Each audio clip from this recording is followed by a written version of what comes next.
Hi, I'm Gary Jacobs, and this is Policy Prescriptions.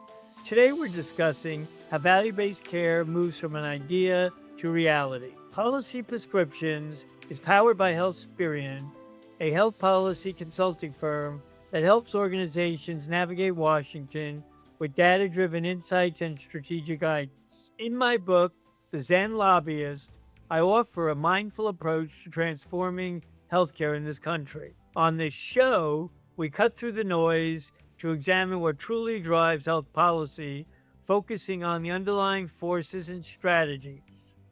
My guests today are Aisha Pittman, the Senior Vice President of Government Affairs at the National Association of Accountable Care Organizations, where she leads the organization's advocacy and thought leadership efforts. And Ray Quintero, a managing partner at Healthsperien, where he leads a team of policy professionals in the development of comprehensive policy analysis, advocacy strategies, and legislative solutions. Aisha, welcome to the show. Thanks, Gary. Thanks for having me. It's so great to be here. I'm so glad you're here. And Ray, what a pleasure to have you and give color commentary to the real world of value based care and where we're going from here. Thank you for joining. Thank you. I'm thrilled to be here.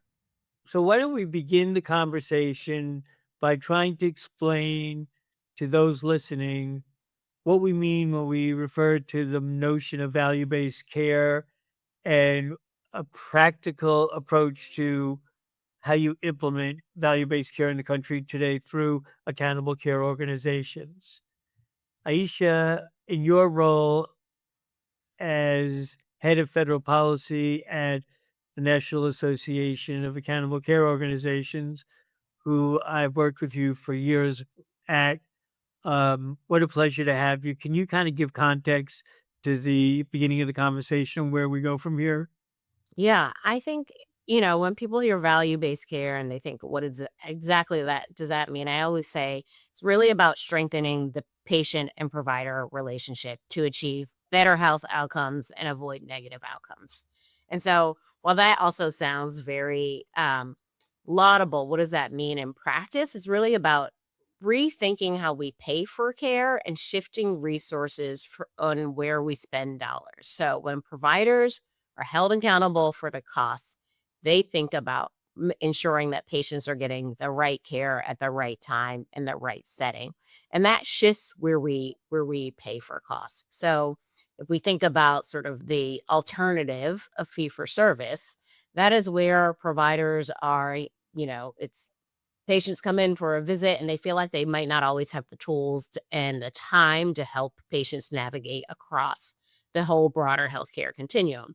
What value based care or accountable care does is really shift time and resources so that those providers can really be the quarterback for the patient, have full data on the patient, help them navigate, help them achieve the best outcomes, and ultimately lower costs. And when they're able to successfully do that, they share in those savings of lower costs. And then that allows them to reinvest in how they design care for patients.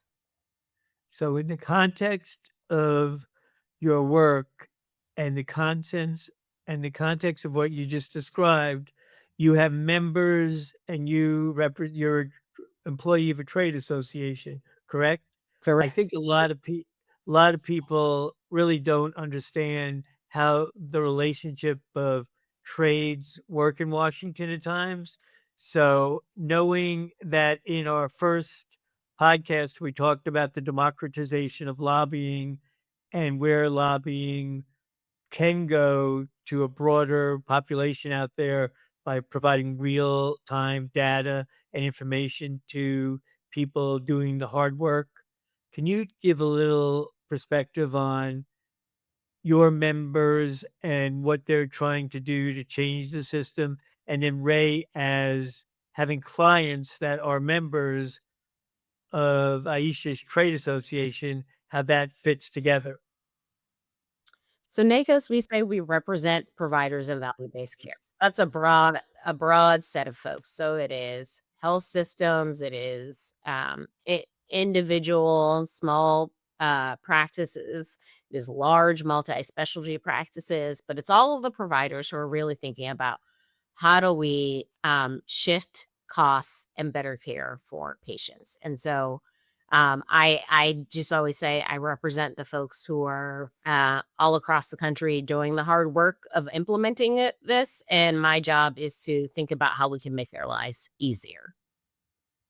That's great. Thanks. And Ray, from a client perspective, you have many clients that are members in NACOs and other organizations. The hard work is, getting their applications done, helping them operate these very challenging systems. Can you give a little view on that? Sure. So I would take a step back and say, even before the applications, it's helping them understand what the options are. So helping them understand what the new models are and how that may work for their practice. And it's going back to what Aisha said. It's thinking about who their patient population is and thinking about who they're trying to serve, who they're working to serve, who they're already caring for every day. And then when you put that into context for them, then they already understand that they're providing value to their patients, but making the connection of how these particular models are actually going to pay them differently, have different incentives for them, and then have help their ability to really provide care for their patients and to provide them the data that they need and to support them in the care that they're providing every day. So it's getting them to a point where they're making the connection of how this model can be helpful to them, to their patients, getting them to the application, and then through the implementation phase, also listening to them of what their experience is, because we all know that these models, when they're first rolled out, they have some stumbling blocks. Oftentimes, they need some course correction along the way. And so from hearing from our clients, we better understand and then can help inform CMS and CMMI of what changes may need to be made, what improvements can be made over the years, so that we can ultimately get these models improved and then ideally scaled over time, so that then they can be made available to a wider population, not only of our clients, but of others that can potentially participate in future years. That's great. Thank you, Ray. That's a good summary. Aisha, you just came off of, and I attended your national meeting in Baltimore, your spring meeting. It's always a delight to be there. Um, you had a session with some CMS representatives on like the alphabet soup of the new models and the organizational components of how HHS and CMS are collaborating to create these models. Can you kind of give a sense of the direction that you see us moving now? And was it different from the last administration, or do you see this moving quicker? Where do you see us going from here? Yeah, I think we're at a really pivotal point with the overall shift from fee for service to value based care. One of the things that we highlighted at our conference in traditional Medicare is more than 50% of beneficiaries are in an accountable care relationship. And then when you look across MA, commercial, Medicaid, we see over 30% adoption.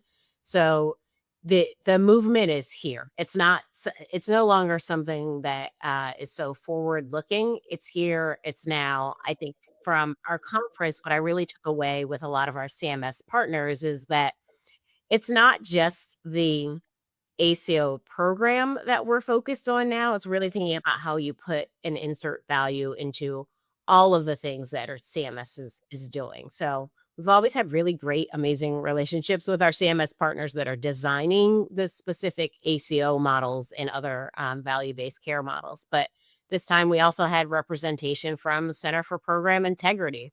There's a recognition that ACOs are really help them with identifying fraud, waste, and abuse, and the data that and on the ground knowledge that they have, that the providers and ACOs have, can really help support those efforts with CMS. We also had the CMS Chief Health Technology Officer there talking about the health tech ecosystem.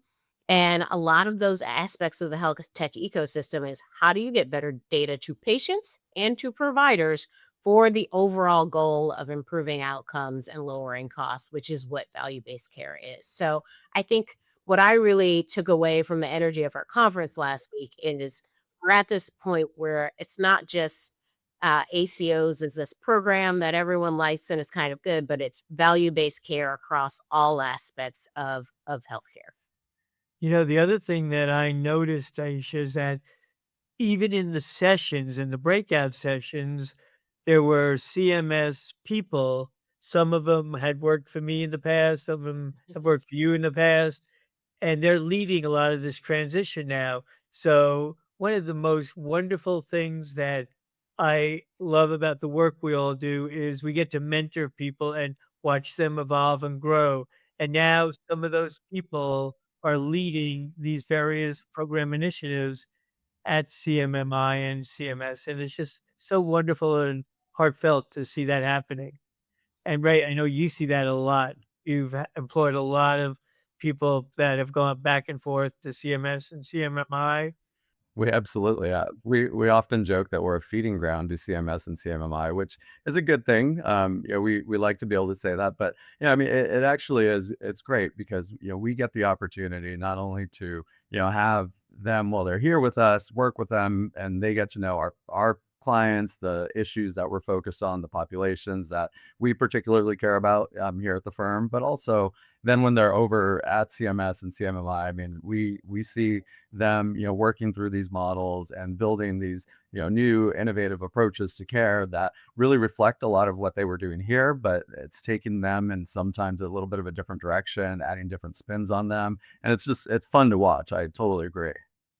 Yeah, the other thing I wanted to just kind of get into a little bit on the model side is that many of us, embraced the ACO movement early on and have been leaders in its growth and evolution, and it's been such a joy to be part of that.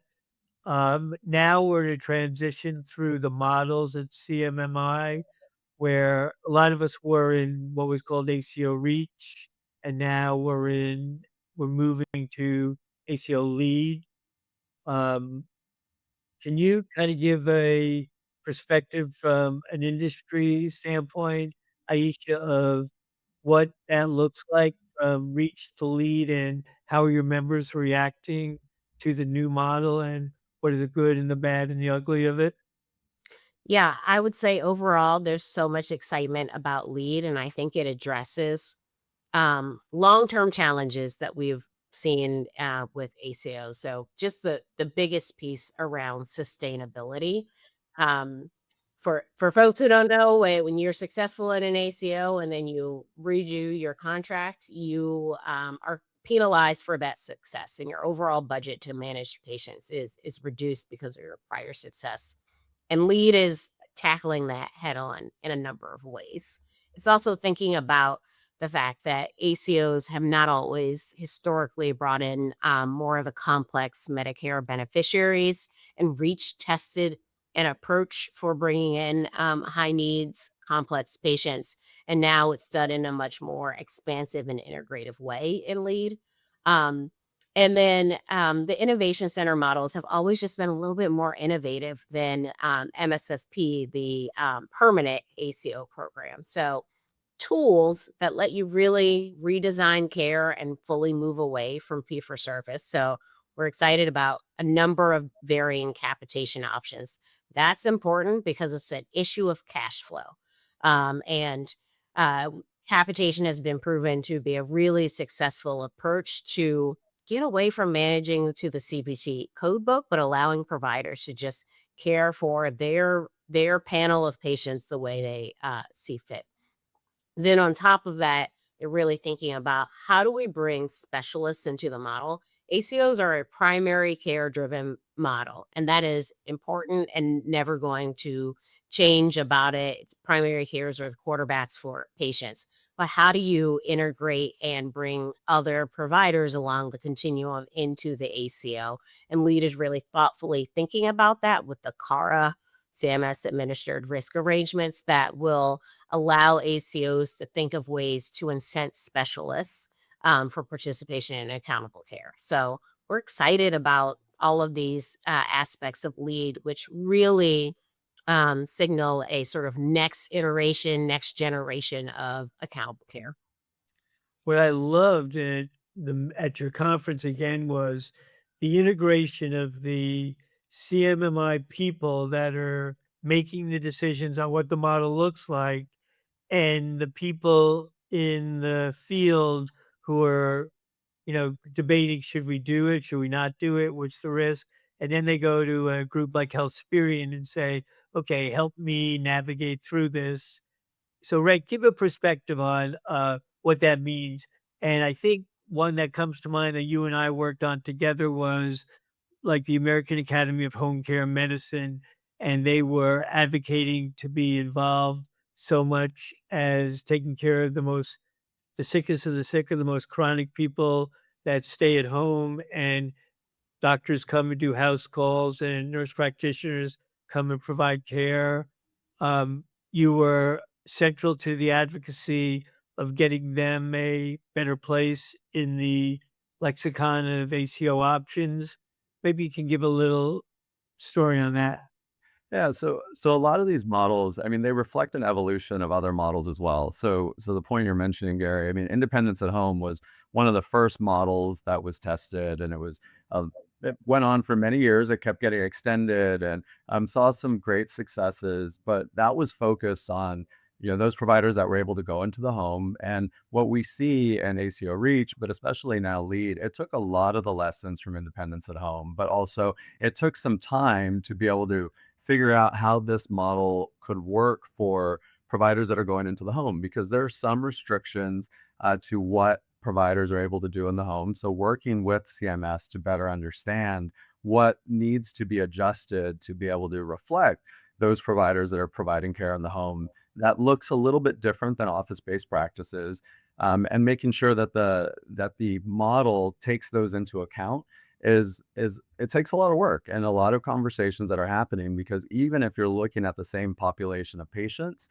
the way in which the rules are written, the way in which the requirements, all of that needs to be worked through. And one of the great values of the lead model now that we didn't mention is the fact that it's a 10-year model.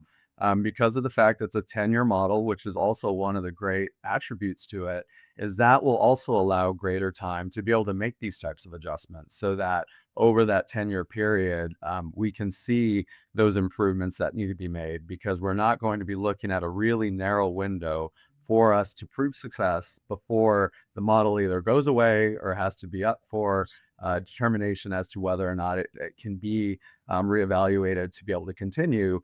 Because as we know, especially as we're thinking of a high needs population, in order to be able to see any sort of improvement in their care, in order to be able to save costs, it's going to take time for all of that to be measured. And having a narrow window like 2 years or 5 years, you really can't get there. But having a 10-year period will actually allow us to be able to do that. So that's kind of the excitement of being able to work with groups like the Academy of Home Care Medicine or many other groups that really want to be a part of models. It takes time to be able to figure out how to kind of make adjust these models so that they work a little bit better for different provider types, so that they can also be a part of them. Because again, they're caring for the same types of patients. They just may be caring for them in a different setting. And it seems to me that there's been a interesting evolution of people from the industry going to CMMI, and CMMI people going back to the industry. And it seems to give more of a robust um, appreciation for the challenges and difficulty of making models work, and that the people that are actually executing on the models that are being created at the Innovation Center are true to form, to really have, it's not just the business, it's the passion behind it to transform healthcare in this country. And that's what's so exciting to me, that this, it's like a warrior mentality in a good sense of, getting up every day, advocating for what you believe in, and having a place to go to say, this embodies so much of what I believe. Let's make it happen. And then you actually can do it. An old boss of mine used to tell me, Gary, strategy's great, but vision without execution is hallucination. And stop hallucinating and get to the real work. And so I get it that it's nice to strategize, but it's really difficult to do the work. And everybody that's doing the work, hats off to them because you're moving the needle forward and transforming healthcare in the country. And that's really a beautiful thing to watch. Let me go to a little bit of a shift here. And Aisha, we don't rehearse this in advance, everybody listening. So I just want you to know that Aisha and I do share a passion for yoga and meditation and some of the things that I've talked about on our podcast. In fact, I did not know this, and I was at Aisha's NACO's meeting in the fall in Washington last fall, I believe it was, and I was talking to people about my book and selling my book. And one of the people that worked for Aisha came up to me and said, "Gary, make sure you're in the session at 9 o'clock." So I go into the session at 9 o'clock, and lo and behold, an award is given out for advocacy on behalf of ACOs, and I was the recipient, which was totally a shock, and I had no idea. And the context of the award was the Cliff Gauss Award for Advocacy, and Cliff is a buddy of mine that I remember being in rooms 20 years ago talking about how providers taking risk is where we need to go and what an ACO could look like, and we created the whole idea and model behind it.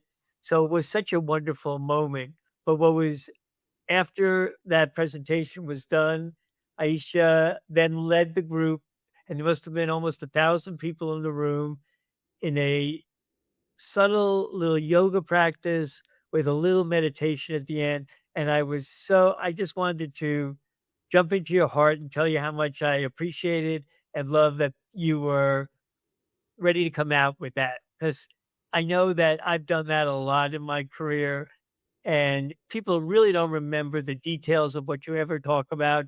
They remember something like that, and when it comes from your heart, it's so real, and people feel it and touch it, and I wanted to thank you for doing that. Thanks, Gary. It's funny because it was a moment where something changed in our agenda and we were like, we're gonna have a little bit of time. What can we do? And I was like, oh, maybe we can have a mindful moment. I was like, well, I'm trained in yoga. I can do this. And so it was funny because I think no one on staff had realized that either. And they were like, what is this? And it just ended up being magical. There is something about a room full of people who work together. I think to your point about seeing folks come in and out of the administration, going from industry and into the administration, there's such relationships built there, both professional and personal, and having all of those folks in one room together and then breathing together. It's so hard to put words into just how it feels. Where we're all connected in so many ways, just as humans, but people were really, really passionate about changing our healthcare system. Your influence is spreading, Gary. I just came from an event in Chicago, as you know, and they had sunrise yoga one morning. So I think it's definitely happening. This was at the National Partnership for Healthcare and Hospice Innovations National Summit. And I can't say I participated. My flexibility is a little questionable, but I will next time. But it's amazing that Maha as an agenda and the strategies that used to be a little out there on the California coast and then moving eastward are now becoming more mainstream. And honestly, the key in writing this book was that I knew my approach to lobbying was different than most of my peers, but as effective. And it really came down to human collaboration. And, at the end of the day, are we human beings having occasional spiritual experiences, or are we spiritual beings having occasional human experiences? At the end of the day, we are people that care about each other. You don't go to Washington and do this work unless you really believe that you can make a difference. And I always believe that members of Congress are trying to do the right thing. They get a little misled and they need guidance, and people like us are there to help them understand the ramifications of certain decisions that they're making. And it it makes the role of the advocate that much more important. And as we've said in a previous podcast, citizens have a right to lobby their government, petition their government. And there's never been a time when voices need to be expressed so that the movement forward for this country continues as it is. And we're part of that from a healthcare perspective, making sure that it's affordable, available, and accessible is critical to what we do. So as we kind of wrap up a little bit here, what um, is the future state you look towards to see in the next couple of years where you think this all will lead us? I mean, I think the future state is, again, it goes back to what Aisha said. I mean, it's already here in the sense that these models exist. I think where we're going to see more and more of is the holistic approach to care. And it takes me back to when I worked with the Osteopathic Association for so many years.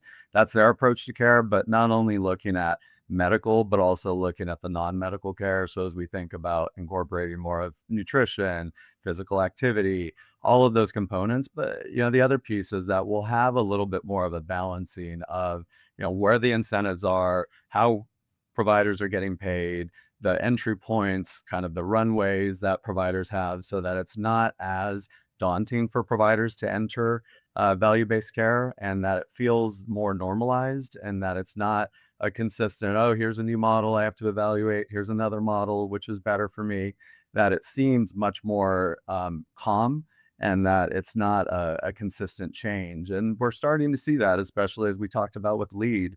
And that's going to be a 10-year model. So having more predictability, more sustainability for providers, I mean, that's very important as well, because that allows them to be able to then focus on the care that they're providing to their patients. So ideally, that's the approach, and that's where we're going to land. Ray, do you see a world where fee for service is goes the way of the dinosaur, or do you see it always there? Fi Fee for service will always be here in some way. I don't think it goes away in full, but I do think that we will see a very large shift to where, most patients will be in some sort of an accountable care relationship, but there will still be some fee for service. Yeah, I don't reluctantly I agree with that. Yeah.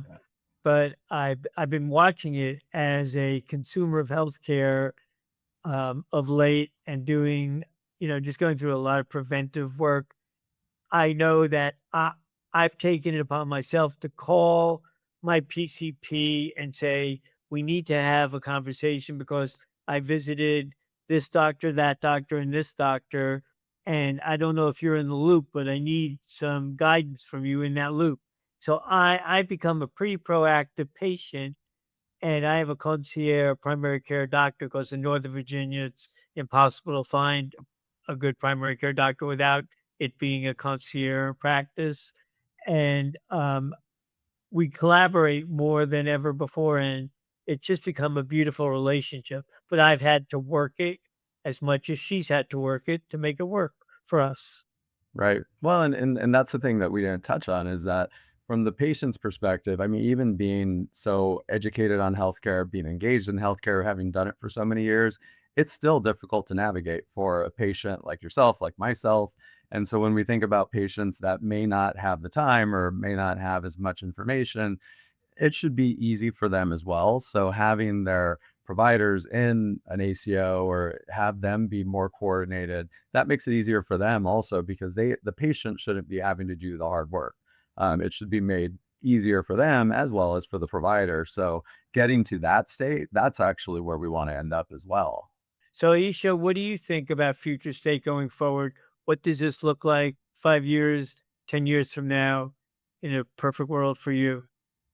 In a perfect world, we would have far more patients in accountable care relationships. So one of the things that we always look at from NACOs, we look at the adoption. I already said it's more than 53% of traditional Medicare beneficiaries are in it.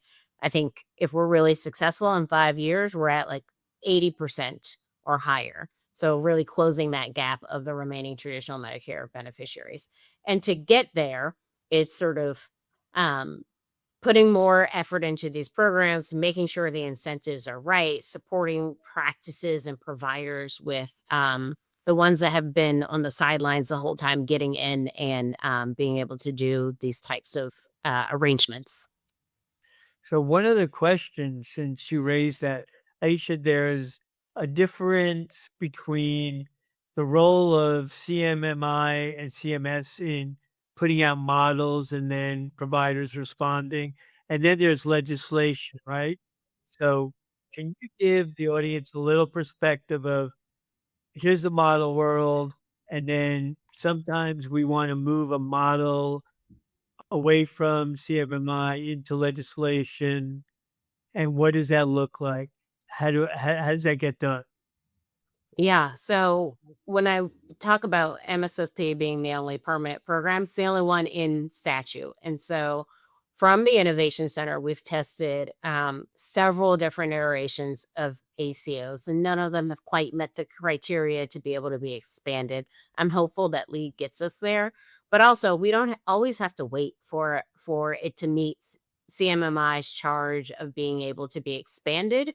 We also have an opportunity to work with our congressional champions to just put more permanent models in place. So, one of the things NACOS has worked on the past several years is a piece of legislation, the Value in Healthcare Act. And one of those provisions in there is establishing a permanent higher risk ACO program that's higher risk than what's available in MSSP. So, that's kind of this concept of taking reach and lead aspects and making that permanent. And so I still think there's some willingness from Congress to get that done at some point.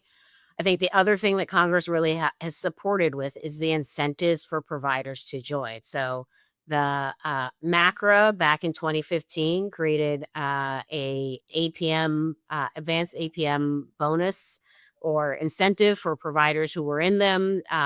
That went directly to the practice, not even through the ACO for participation in these models.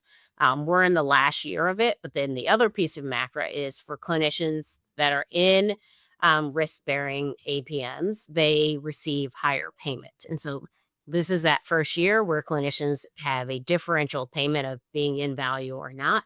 And these incentives have worked. There's some challenges with them. And so Congress, the committees of oversight and the House Doc and Republican caucuses have been thinking about how do we fix and improve these incentives for the long term. And so I think that's another piece that's going to be really critical to closing those gaps.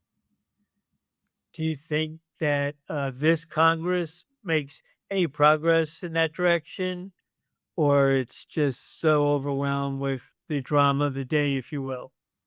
I like to celebrate small wins. So I think we'll get progress in that there have been numerous hearings on affordability. They have been thinking about how you insert value based care across all aspects of healthcare.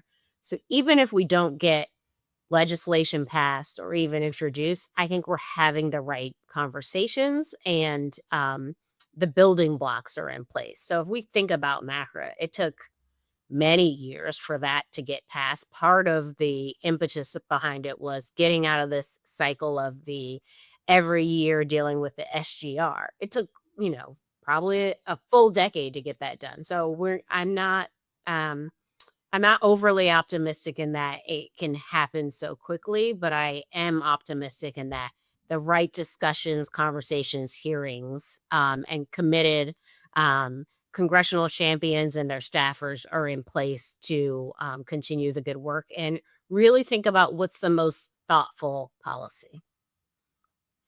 I agree with you. I think we've done a really good job of educating and communicating with them.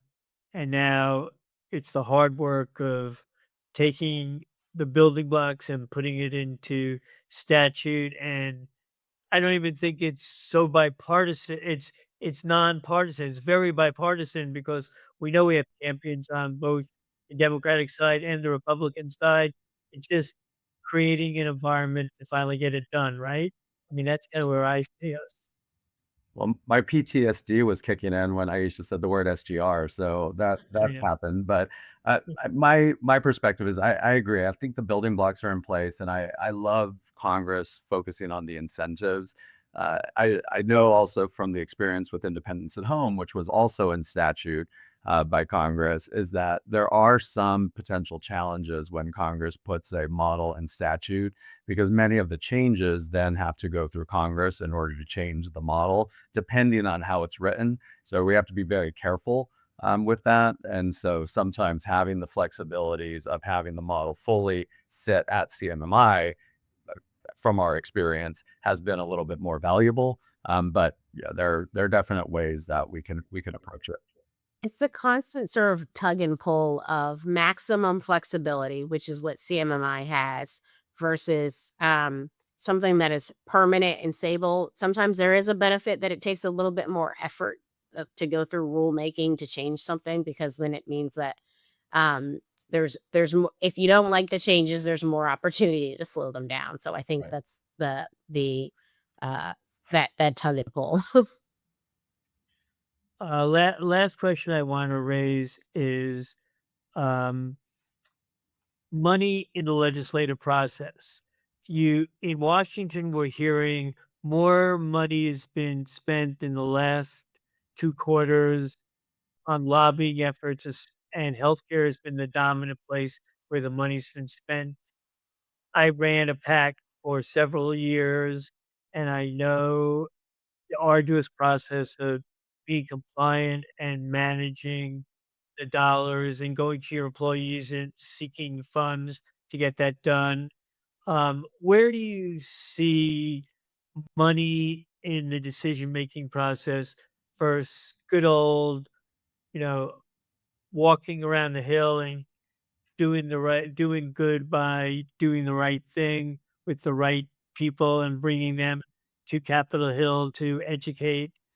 Is it all about money still, or do you think there's a bit of a transition there? Because my premise again, compassion being influence, meaning that when I talk to a congressperson, they're just as human as I am. They have the same issues with their parents that I have. They have kids or grandkids like I do, and we all share in the same conundrums of life, right? And learning that, like, I need to put my mom or dad in hospice, that's universal. It doesn't matter if we disagree on everything else, but we do care about the end of life for our family member. So there are commonalities that I don't think it's just about money buying influence. I think compassion as a way of influence is a path forward.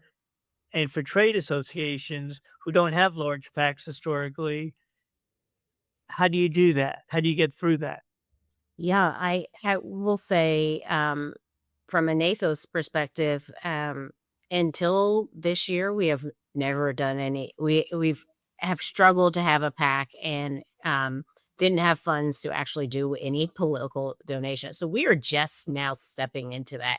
And so I think, to your point, it is leading with the best policy, the thing that works most, what is going to benefit Medicare beneficiaries, patients, the system writ large. So it is bringing that compassion, real stories, and being really uh, honest about what the intentions are for why you think something is the best policy.